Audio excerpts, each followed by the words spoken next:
We begin with some news in the district this afternoon where 3 police officers are now recovering after a shootout with a suspect. D.C. police say that suspect is now dead. And Annalise, it happened inside of the lobby of an apartment complex in the Noma neighborhood early this morning. Yeah, that's where we find D.C. News Now's Liberty Simmons in Northeast Washington. She's joining us live. Liberty, how are the officers doing this afternoon?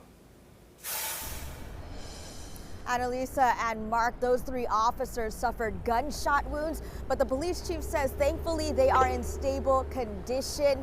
And we caught up with the D.C. Police Union chairman, who is calling this shooting frustrating.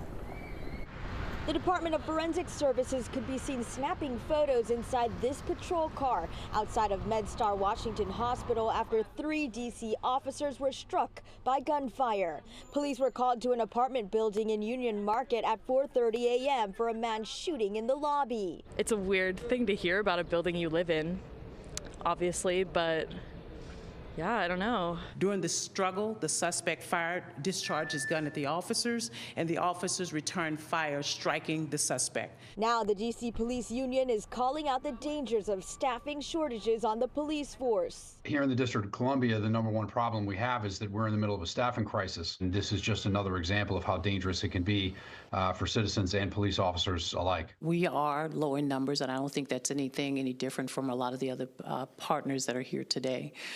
What I will say is that our officers are resilient. D.C. Police confirmed 1 officer has 5 years on the force, the second has 6 years, and the 3rd officer has 6.5 years on the force. The suspect died at the scene. The takeaway here is that a lot of folks are saying crime is down. You should be happy about that, but I think it's a little premature to be taking victory laps. And police say that they will release the identity of the suspect after their family has been notified. Meanwhile, the shooting will be investigated by the U.S. Attorney's Office. For now, live here in Northeast D.C., Liberty Simmons, D.C. News Now.